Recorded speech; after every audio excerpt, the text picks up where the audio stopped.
Fundamentally, football comes down to talent, ability, and skill. However, there is a far more heinous deed that forms the basis of the game's very nature.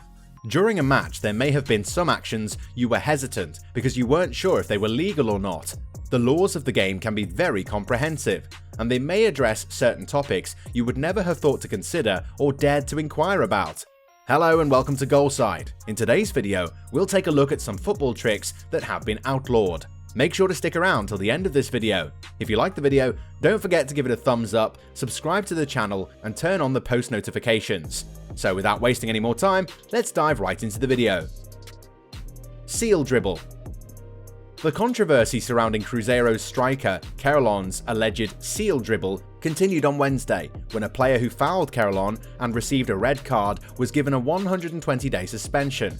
10 days earlier, Coelho, a defender for Atletico Mineiro, fouled Carolon inexplicably, setting off a fight on the field and a heated national discussion on whether the teenager was trying to denigrate his opponents with the sly move. Cruzeiro won the game 4-3 at the time the event occurred. On the edge of the penalty area, Carolon grabbed the ball, flicked it up, and then performed his signature head-bobbing dribble as he sprinted toward the goal. The maneuver exhilarated the Cruzeiro supporters, but it was cut short when Coelho collided with him and received a straight red card. Angry pushing matches broke out between Carolon and other Atletico players, causing a 5-minute break in play. Emerson Leal, the Atletico coach, advised Carolon against trying the stunt again because he risked serious injury and claimed he had violated the team's code of conduct prohibiting players from making fun of the enemy. Even Dunga, the Brazil coach, entered the discussion. When he called the foul a natural tackle and said he wanted to see Carolon try the dribble while his team was trailing, he appeared to support Coelho. Donkey kick free kick. The amazing donkey kick free kick routine was outlawed at the end of the season, despite winning BBC Goal of the Year. In October 1970, Coventry City, then regulars in the top division, used this original move against Everton. It was an expertly executed, premeditated action. Willie Carr of Coventry, who was obliviously standing over the ball as the wall aligned, quickly grabbed the ball between his heels and flicked it into the air. Ernie Hunt, a striker, launched a volley into the goal with a boot swing back. To take a free kick at the end of the season, the so-called donkey kick was prohibited by football authorities. Therefore, it is improbable that Harry Kane and Son Heung-min would score this goal in 2020, while Jose Mourinho cheers them on from the sidelines. Hunt scored a brace as Coventry went on to win the game 3-1. Hunt passed away in 2018, however, an objective like this would never happen again. Low headers. Have you heard of a low header? I did because I previously seen something. However, how frequently did that occur in your game? It is not common. Referee Rob Jones raised his whistle during the aforementioned game to signal this. According to the rules of the game, was he right? According to the rules of the game, if a player plays in a dangerous manner, an indirect free kick is awarded. What is that though? Playing in a risky manner refers to any behaviour while attempting to play the ball that poses a risk of harming someone, including the player themselves, and includes obstructing a close opponent from playing the ball out of concern for harm. The laws of the game add to that in a normal challenge, disciplinary action is not needed, and if there's a risk of an injury, the referee should caution the player. Carrying football in shirt is illegal. It's against the rules to carry a football during a football game in your shirt. Although there isn't a specific regulation regarding this conduct, it will nonetheless be regarded as a foul because it falls under the category of handling the ball. Run to the goal, tuck the ball under your shirt, and score. It seemed like a good idea, doesn't it? Law 12 prohibits any player from wearing the ball in their shirt nonetheless. An infraction occurs when someone touches the ball while wearing clothing, a shin guard, or another item concealed in their hand. Moreover, this would count as an intentional play, and there are a couple of consequences. Sitting on the football is not legal. What if you decide to sit on the ball to guard during a legitimate game? Sitting on the ball may be considered dangerous play in football. What will the referee say about that? And is it legal? How is this governed by the football law? We'll see.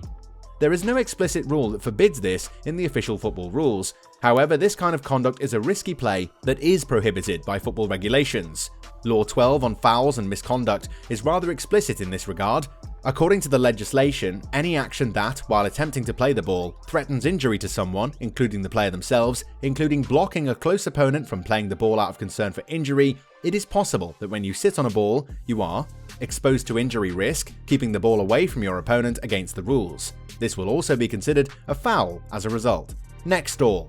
Your arm from the shoulder down is the only area of your body that you are not allowed to touch. There are some issues though. The majority of top-level football players and skilled freestylers can walk while holding the ball around their neck, but because they cannot move very quickly, any players approaching them would be able to fairly easily knock the ball off with their head or by sizing up the other player and knocking their body, which will cause the ball to fall off. While pushing or charging another player is prohibited, giving them a shoulder or torso to bump while standing next to them is not. Because of this, using the skill in a game situation would be impossible. Hence, doing so would amount to nothing more than showboating. You might even receive a talking to from the referee when the ball goes dead next for engaging in unsportsmanlike behavior. In addition to the fact that this is disliked by supporters and detrimental to your team. In the worst case situation, most officials will regard it as a purposeful handball if the ball hits your arm while it is up there, especially if you instinctively lift your arm to keep it on. You will receive a yellow card and a free kick as a result. All in all, a skill that doesn't beat defenders, wastes time, makes you look bad, and might even cost you a free kick, and the booking is not worth doing. So, as soccer players are allowed to carry the ball on the back of their necks, but you will almost never see it happen. Running knee lock. Kids frequently attempt to grip the ball between their legs while jumping around the field. This is a very normal behavior. Although some coaches utilize this as a practice exercise, can players do this in a competitive game? The answer is both yes and no, because there isn't a specific regulation that addresses this issue. He can choose to turn his head or restart the action, depending on the referee. The offending player will either be given a yellow card or merely a verbal warning. The football legislation is not quite clear in this regard. There are a few rules that can be taken into account in accordance with Law 12. According to the first one, playing in a risky manner is defined as any action that endangers someone's safety while attempting to play the ball, including the player himself. When committed, it hinders the opponent from playing the ball because they are afraid of getting hurt.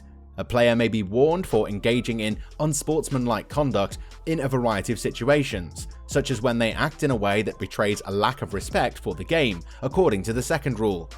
Conclusion. During a game, you might wish to be imaginative and do something unusual. Many of those actions can appear to be appropriate, valid, and simple. However, there are several restrictions and limitations in a genuine game that will stop you from accomplishing them. Therefore, make an effort to avoid the urge to do any of the above stated things. It will violate the rules of football and be insulting to how the game should be played. What do you think of these prohibited football maneuvers? Tell us in the comments. Also, don't forget to like and subscribe. See you soon with the next video. Thank you so much for watching.